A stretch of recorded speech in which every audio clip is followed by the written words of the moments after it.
여러분 안녕하십니까? 자, 이번 시간에는요, 환경 정책과 관련해서 사절, 경제 성장과 국제무역 한번 살펴보도록 하겠습니다. 자, 환경 정책을 사용했을 때 그게 경제 성장에 미치는 영향, 그리고 국제무역에 미치는 영향, 이렇게 살펴볼게요. 뭐 어려운 얘기는 아니고요. 그냥 가볍게 내용을 체크해서 생각, 사고의 폭을 확장한다 보시면 되겠습니다. 첫 번째 줄 볼까요? 자, 환경을 규제했습니다. 환경 정책이라는 게 주로 이제 환경을 규제하는 거 아니겠습니까? 이렇게 환경 규제했을 때 다양한 측면에 미치는 효과를 봤는데 첫 번째 줄에 여러 가지 부작용이 발생할 수 있는데 특히 경제 성장 입장에 대해서는 성장을 둔화시키는 효과를 가져올 수가 있습니다. 또 국내 기업들이 국제무역에서 경쟁력을 약화시킬 수 있는, 경쟁력이 약화될 수 있는 그런 영향을 미칠 수가 있겠다라고 보시면 돼요. 이게 이제 결론입니다. 근데 세 번째 줄 볼까요? 애당초 환경 정책에 별로 호의적이지 않은 사람들은 그와 같은 부작용을 가능한 한 부풀려 말하는 경향이 있고요. 그렇기 때문에 어떤 사람의 말을 들어보면 환경 정책이 경제 효율성에 매우 나쁜 영향을 미치는 것으로 막 얘기하기도 합니다. 그런데 환경 정책이 정말로 경제 성장을 둔화시키고 기업들의 경쟁력 약화를 가져오는가? 아직까지는 명백한 결론이 나오는 건 아닙니다.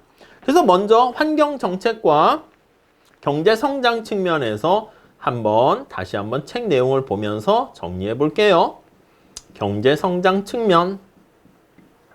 네, 이렇게 한번 보시죠. 첫 번째 줄 보시면 환경 규제가 경제 성장을 둔화시키는 결과를 가져온다면 그러한 결과가 나타나게 되는 이유는 무엇인가? 아니, 성장에 대해서 뭔가 부정적인 둔화시키는 그런 효과가 나오면 그 이유는 뭔가? 그걸 한번 살펴볼게요. 첫 번째, 두 번째 줄 보시죠. 우선 기업이 사용하는 투입 요소 일부가 오염물질 정화에 사용되니까 전통적 의미에서는 생산성이 하락합니다. 투입을 환경에 정화시키는데 환경 정화에 이쪽으로 바꿉니다. 정화에 사용하게 되니까 사용해서 전통적인 의미라 했죠. 그래서 약간 생산성의 하락을 가져오게 됩니다. 오케이, 이렇게 보시고요.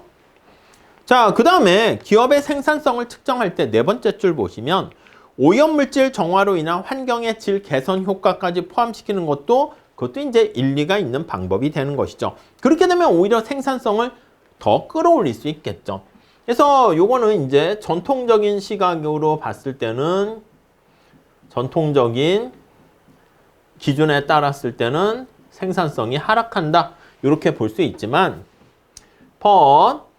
거기 나와 있는 퀄리티를 고려한 측면에서는 오히려 기준을 바꾸면 기준 변경 시 그 변경하는 게 더 일리 있다고 그랬습니다. 오히려 생산성이 상승한다. 이렇게 평가할 수도 있겠네요. 다음 두 번째 볼까요? 둘째, 다음 단락이요. 환경 규제 때문에 기업의 생산 공정이나 경영 방식에 변화가 생겨요. 그래서 경영 방식이라든가 경영 방식에 변화가 생기는 것이죠. 그리고 뭐 생산 공정에도 변화가 생깁니다. 공정에도 변화. 이게 어떻게 되면 다 부담이 될 수 있겠죠. 그래서 생산성이 떨어지게 되는 그런 효과를 가져올 수 있겠습니다. 자, 뭐 그 정도 보시면 되겠고요. 자, 그 다음 세 번째요. 마지막 단락 볼게요. 환경 규제는 기업 투자에 영향을 줍니다. 생산성 저하를 가져올 수 있어요. 환경 규제를 준수하기 위해서 환경 관련 투자를 늘려야 되는데 환경 관련 투자의 증가는 다른 유형의 투자를 구축합니다. 요거랑 비슷한 얘기죠. 환경 관련 투자는 우리 전통적인 다른 부분에 투자를 구축하게 됩니다. 밀어낸다. 이렇게 보시면 되겠죠. 자원이 한정돼 있으니까 그렇죠. 다음 볼까요? 207페이지. 자, 세 번째 줄 보세요. 또한 환경 규제는 이와 다른 이유로 기업의 투자의 의욕에 나쁜 영향을 주기도 한데요. 현실에서 시행되는 대부분의 환경 규제는 기존의 생산시설을 통제 대상에서 제외하고 새로운 생산시설에 대해서만 엄격 통제를 합니다. 그러니까 보통 우리가 통제를 할 때 네 번째로 할 수도 있겠네요. 기존에 이미 오래된 공장, 야, 그거는 소급해서 적용하기 그렇잖아. 이미 옛날에 만들어졌는데 이거 어떻게 이걸 기준으로 합니까? 그럴 수 있어요. 그래서 새롭게 만들어진 신규 공장에 대해서만, 그래서 신규 원천에 대해서만 편의가 발생해, 차별 대우가 발생하는 거예요. 그래서 신규 원천 바이어스라는 표현을 씁니다. 자, 그러면 새롭고 효율적인 생산시설에 투자하려는 의욕을 위축시키는 결과를 가져올 수 있어. 그러니까 내가 공장이 2개가 있었는데 하나 더 지으려고 해. 근데 이전에 2개까지는 이미 지나갔으니까 뭐 그냥 놔두는데 새로운 공장을 지을 때 그때 환경 규제를 받게 되면 됐어. 해봤자 남는 것도 없네. 안 해. 이렇게 된다는 것이죠. 자, 이렇게 전반적으로 경제 성장에 둔화시킨다라는 주장이 일반적이긴 한데요. 거기 보니까 세 번째 단락 볼게요. 네 번째 줄. 1980년대 미국의 제조업의 생산성 정체에 영향을 미쳤다. 이것도 실증 연구로 오케이, 부정적이었다. 그럴 수도 있게 됩니다. 자, 그런데 그거는 80년대 환경 규제 때문에 미국 제조업 기업들이 위축된 게 아니고 여러 가지 다른 요인까지 비교해보면 뭐 그렇게 큰 건 아니다. 그런 얘기로 끝맺음을 짓고 있죠. 자, 근데 이렇게 둔화되는 것뿐만 아니라 약간 긍정적인 영향을 미치는 효과도 있지 않을까? 이런 주장을 하는 사람들이 생기게 되고요. 대표적인 학자가 밑에 보시면요. 밑에서 6번째 줄 보시면 마이클 포터라는 학자가 주장하기도 합니다. 그래서 이걸 포터 가설 이렇게도 얘기하는데요. 어떤 내용인가 볼게요. 자, 그래서 다시 위에서 네 번째 단락 보시면은요. 세 번째 줄. 실증 연구를 보면 규제를 어떻게 하느냐에 따라서 시장 메커니즘을 활용하면 오히려 단계는 안 좋을 수 있는데 장기는 좋을 수 있습니다. 그래서 규제 방식에 따라서 방법에 따라 긍정적일 수도 있다. 이렇게 볼 수가 있겠고요. 그리고 단기에는 부정적일 수 있지만 장기에는 또 기간에 따라 단기에는 부정적일 수 있겠지만 장기에는 좀 더 긍정적일 수 있다. 이렇게 볼 수 있어요. 그래서 규제 방법에 따라 기간에 따라 규제 방법이라는 것은 약간 시장 친화적인 방법을 사용하면 오히려 생산성을 증가시킬 수 있고 단기보다는 기간이 길어 장기로 가면 갈수록 좀 뭔가 긍정적일 수 있다. 이렇게 보시면 되겠습니다. 자, 여기서 밑에서 5번째 줄 보시면 포터 교수는 뭐 이 기간에 따라 이런 개념이죠. 약간 정태적인 게 아니라 동태적인 측면에서 보게 되면은 오히려 긍정적일 수 있다. 이렇게 얘기를 했고요. 맨 마지막 제출에 보시면 기업들이 환경 규제에 순응하기 위해서 비용이 많이 든다. 이렇게 투덜투덜 대면서 할 수 있는데 그로 인해서 생산 방식이 전환되잖아. 그럼 처음에는 어쩔 수 없어. 그렇지만 208페이지 가볼게요. 기술 혁신이 지속적으로 이루어지는 동적인 다이나믹한 세계에서는 오히려 생산성이 떨어지는 것은 아닐 수 있다. 이렇게 주장을 하게 됩니다. 자, 그래서 두 번째 단락 볼까요? 포터의 주장에 따르면 적절하게 골격이 잘 짜여진 환경 규제는 오히려 기술 혁신을 촉진시킬 수 있고요. 기술 혁신을 잘 하게 되면 이런 것들이 기술 혁신으로 이어지게 되고 기술 혁신으로 인해 가지고 장기에는 생산성의 향상으로 비용 절감 효과까지 발생하게 되는 것이죠. 그래서 코스트가 하락하게 되고요. 그로 인해서 비교 우위까지 확보할 수가 있다. 이렇게 끌고 갈 수가 있겠습니다. 오케이, 그 정도 보시죠. 자, 그래서 세 번째 단락 보시면 포터는 환경 규제가 환경 관련 서비스업의 성장을 촉진시키는 계기도 생기고요. 오히려 환경 관련된 또 다른 산업의 일자리를 만들어낼 수 있다는 것이죠. 그래서 새로운 일자리에 또 신규 일자리와 또 고용을 새롭게 창출할 수 있다. 이렇게 주장을 하기도 합니다. 이 포터가 마이클 포터 교수 같은데 경영학자인데 경제학자들은 막 얘기 잘 못하는 거를 경영학자가 오히려 과감하게 얘기를 하는 것이죠. 자, 그 정도 정리하시면 되겠습니다. 그래서 마지막 단락 보시면 환경 규제가 그런데 모든 기업에게 똑같이 적용된다 해도 이로부터 받는 영향은 기업마다 다릅니다. 적응 능력이 나쁘고 비효율적인 기업일수록 당연히 부담이 커지게 되는 것이고 그런 측면에서 보면은 또 장기적으로 봤을 때 비효율적인 기업은 도태됩니다. 이렇게. 그래서 효율적이고 경쟁력이 있는 기업들만 남게 되니까 오히려 경제의 여건이 좋아진다, 건강해진다 이렇게 볼 수 있겠죠. 오케이, 그 정도 봐주시고 자, 그 다음에 두 번째 요거 환경 규제와 국제무역 측면에서 한번 살펴보도록 하겠습니다. 자, 국제무역에 어떤 영향을 가져올까? 네, 우선 국제무역과 관련해서 전통적인 견해 한번 볼까요? 전통적인 견해. 당연히 여러분 흐름이 어떻게 되냐면 경제성장과 국제무역에 전부 다 경제성장을 둔화시키고 경쟁력을 약화시키고 안 좋아 이렇게 되는데 좀 시각을 다르게 보면 오히려 긍정적일 수 있다 이렇게 흘러가게 됩니다. 자, 우선 전통적인 견해에 따르면 어떤 효과가 있습니까? 보면요, 두 번째 줄에 볼게요. 아니, 환경 규제가 중국이나 다른 인도나 그런 환경 규제에 영향을 받지 않은 외국 기업은 거기서 환경 규제가 없으니까 그 기업에는 대상이 아닌데 우리나라 선진국 이런 기업은 규제를 하게 되니까 국내 기업에게 추가적인 부담을 안기는 거죠. 국내 기업만 규제 대상이 된다고요. 그래서 추가적인 부담이 되고요. 오케이? 이해가 되시겠죠? 자, 그럼과 동시에 생산성 향상을 둔화시키게 되고 그러니까 국제 경쟁력이 약화됩니다. 그래서 국내 기업이 해외로 기업이 공장이 이전하게 됩니다. 오케이? 자, 그러니까 생산 시설을 옮기게 되고요. 신규 투자도 해외에서 합니다.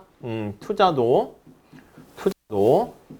해외에서. 그럼 국내에 있는 기업들이나 이런 것들은 어떻게 돼요? 그래요. 경쟁력이 약화되는 것이죠. 그래서 이 모든 것들을 고려했을 때 경쟁력이 안 좋아지기 때문에 수출이 줄어들고 오히려 수입이 더 많아지게 된다. 이렇게 보시면 되겠어요. 수출은 감소하고 네, 그 결과 감소하고 수입은 증가한다. 네, 이렇게 볼 수가 있겠죠. 자, 그러니까 이런 환경 규제로 인해서 국제수지 흑자가 줄어들거나 국제수지가 적자가 됩니다.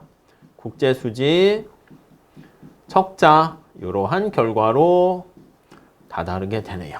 자, 그게 다음 페이지 209페이지에 있고요. 자, 그 다음 두 번째 줄, 환경 규제가 기업에 추가적인 비용 부담을 안기는 결과를 가져오는데 의문의 여지가 없어요. 당연하지. 규제를 준수하기 위해서 원자재 관련된 그런 걸 이쪽에 투자하게 되니까 그러한 결과가 나오는 거, 추가적인 부담이 되는 거 맞습니다. 근데 두 번째 단락 볼까요? 환경 규제가 생산 비용의 증가를 가져오는 방향으로만 영향을 주는 게 아니라 경우에 따라서는 그래서 여기 나와 있는 생산과 관련한 생산성이 떨어진다는 거죠. 그래서 비용의 증가라는 이러한 부담이 발생하게 되는데 이거 외에 또 역시 다른 시각으로 보면 그렇지 않은 것도 생긴다는 거죠. 그렇지 않은 게 비용 절감의 효과가 있을 수 있다는 거야. 그래서 but 최신의 얘기라 볼 수 있겠죠. 거기 한번 볼까요? 자, 두 번째 단락 세 번째 줄. 환경의 질이 개선되면서 비용 절감 효과가 발생할 수 있어요. 그래서 환경의 질이 개선되고 그로 인해서 오히려 앞에서 본 것처럼 생산성이 향상되고요. 네, 그로 인해 가지고 코스트가 하락하게 되는 비용 절감의 효과가 발생하는 것이죠. 자, 환경 질이 개선되니까 근로자의 건강이 더 좋아져서 노동 생산성 올라가게 되고요. 기업의 실질 비용 부담이 하락한다. 그 얘기가 있습니다. 또 수질이 개선되면 식품 가공 기업들은 더 좋은 질의 물을 원료로 사용하다 보니까 또 비용 절감 효과가 생기는 것이죠. 자, 다음 단락. 그렇기 때문에 환경 규제가 기업의 국제 경쟁력 약화를 가져온다고 말하기 힘든 형편이다. 그래서 이런 측면에서는요. 이게 최근이야, 최근. 최근에 어떤 주장이나 아이디어는 그런 측면에서는 국제 경쟁력을 강화시킨다. 이렇게 볼 수 있다는 것이죠. 경쟁력을 강화. 이렇게요. 그러니까 두 가지 시각이 있는데 좀 긍정적으로 보는 게 이제 최근 견해다. 이렇게 보시면 되겠습니다. 자, 다음 단락 볼게요. 그래서 실제 이런 것들에 대해서 연구를 해보니까 일률적으로 말하기는 어려워요. 뭐들 경제학 연구가 그렇습니다. 이런 연구 있고 이런 연구 있고 이게 좀 앞서더라도 좀 더 연구가 누적되고 축적되어야지 좀 일반화시켜서 뭔가 획일적인 어떤 한마디로 법칙 비슷하게 만들 수 있는데 아직까지는 그 정도는 아니고요. 다음 세 번째 줄 보시면 좀 더 구체적으로 말해서 환경 규제가 국제 경쟁력에 미치는 영향은 이걸 획일적으로 얘기하긴 그렇고 어떻게 영향 미칩니까? 그 국제 경쟁력 측면에서 봤을 때는 거기 보시면 규제의 강도와 규제가 얼마나 센가? 더 나가서 규제와 관련된 형태, 규제에 대한 형태 이게 영향을 미친다. 이거에 따라서 달라진다. 이렇게 보시면 되겠습니다. 자, 충분히 예상할 수 있지만 규제의 강도가 세면 셀수록 국제 경쟁력에 나쁜 영향을 미칠 수 있고요. 규제의 형태 측면에서는 유연성이 작을수록 국제 경쟁력에 나쁜 영향을 미칩니다. 그래서 규제 강도가 만약에 약하고 규제의 형태가 유연성이 크면 오히려 경쟁력을 더 높일 수도 있다. 이렇게 얘기를 할 수 있겠습니다. 오케이. 더 나아가서 밑에서 두 번째 줄 볼까요? 규제 당국과 피규제자 사이의 관계. 규제 당사자들의 관계. 그래서 협조적인 관계냐, 적대적인 관계냐에 따라서 달라질 수가 있겠네요. 자, 그래서 다음 페이지 가보시면 210페이지. 둘 사이의 관계가 적대적이다 그러면 환경 규제가 국제 경쟁력에 미치는 영향이 나쁠 것이고요. 미국이 좀 더 적대적이라고 알려져 있네요. 자, 그리고 그러니까 미국이 좀 악영향이 더 크겠죠. 그리고 두 번째 단락에 보시면 이런 환경 규제가 기업들의 국제 경쟁력에 미치는 영향을 실증 분석을 통해서 한번 봤는데 실증 분석은 우선 생각해 볼 수 있는 것은 거기 세 번째 줄 보시죠. 실질 임금과 환율이 일정 수준에서 변하지 않는다라고 가정한 상태에서 세터리스 페리부스죠. 환경 규제가 어떤 상품의 순수출에 미치는 영향을 살펴보게 됩니다. 그걸 한번 살펴보니까 환경 규제에 영향을 받는 그런 상품과 영향을 받지 않는 상품을 나눠서 비교를 해봤네요. 그게 이제 하나의 연구 방법이 있고요. 다음 단락 볼까요? 또 하나의 대안은 오염 유발 산업이 환경 규제가 엄격한 나라로부터 상대적으로 느슨한 나라로 만약에 이주했을 때, 옮겨졌을 때 상황을 살펴보는 거야. 환경 규제가 너무 심하면 이렇게 기업이라든가 공장이 이전한다고 그랬잖아. 그럼 이전되기 전과 이후에 물론 다른 문화적인 여러 가지 또 다른 어떤 제도나 환경이 다르지만 환경 규제 그걸 컨트롤 해가지고 보면은 어떻게 되는 것인가 우리가 비교할 수가 있게 된다는 것이죠. 근데 마지막 단락에 실증 연구가 있습니다. 95년도에 제피 등의 연구에 따르면 실증 연구 결과에서 어떤 뚜렷한 결론을 끄집어내기 힘든 상황이다. 그래서 환경 규제가 상대적으로 더 엄격하게 적용되는 산업일수록 순수출이 작아지는 추세를 발견하기 그렇게 될 것처럼 보이는데 그러한 증거를 찾아내지는 못했다. 이렇게 볼 수 있습니다. 자, 이는 환경 규제가 국제 경쟁력에 미치는 영향이 그리 크지 않다는 걸로 해석될 수 있는데 연구를 살펴봤을 때 고려 대상을 제조업으로 한정했을 때 나타내는 것 그렇게 되면 또 달라질 수 있다. 그런 얘기가 있습니다. 그 다음 211페이지 가보시면 환경 규제에 대한 강도 여기에 또 초점을 맞춰서 살펴볼 수 있는데요. 나라마다 환경 규제 강도가 다르다는 점을 착안해서 그 강도의 차이가 순수출에 어떤 영향을 미치는가 이렇게도 살펴볼 수 있는데 이것도 이제 결과가 왔다리 갔다리 합니다. 다음 두 번째 단락. 한편 환경 규제가 오염 유발 산업의 해외 이전을 부추기는 결과를 가져왔는가? 실제로 이렇게 해외 이전을 부추기는가?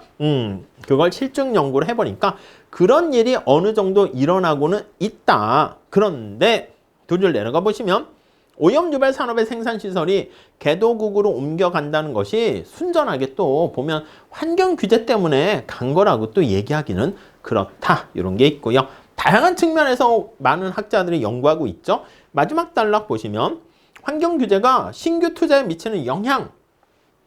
그죠? 그게 이제 저기 나와 있는 경제 성장과 국제 무역, 국제 경쟁력에 미치는 영향으로 볼 수 있는데 규제가 상대적으로 느슨한 개도국으로 투자가 빠져나갔다는 그런 연구도 그런 주장도 있는데 실증적인 연구를 해보니까 결정적인 증거를 찾아내기는 쉽지 않다. 이렇게 보시면 되겠습니다. 뭐 전체적인 연구 결과들을요 관심 있는 분들은 뒤에 레퍼런스랑 찾아보시면 될 것 같고 여기서는 이런 식으로 많은 연구가 이루어지고 있다. 라는 것을 알 수가 있습니다. 자, 이렇게 해서 정리하고 마무리 질게요. 자, 그리고 밑에 7-5에 국제적 차원의 환경 정책에서 온실가스로 인한 기후변화, 이산화탄소 관련한 그런 문제에 대해서 국제적인 어떤 해결을 하려는 시도가 있는 것이죠. 212페이지에 1992년도에 교토 의정서가 이제 출범하게 되었고요. 213페이지에 그게 약간 부족한 그런 게 있어서 파리 협정이 2005년부터 또 다시 이렇게 새롭게 나왔다라는 것이 2015년에 그게 나왔다라는 거 알 수가 있습니다. 근데 그 얘기는요, 뭐 약간 그 내용이 어떻게 되는가 구체적인 건데 한번 쭉 읽어보시고 제가 따로 설명은 드리지 않도록 하겠습니다. 자, 이렇게 정리하시고요. 다음 시간에 챕터 8장 같이 공부하도록 하겠습니다. 감사합니다.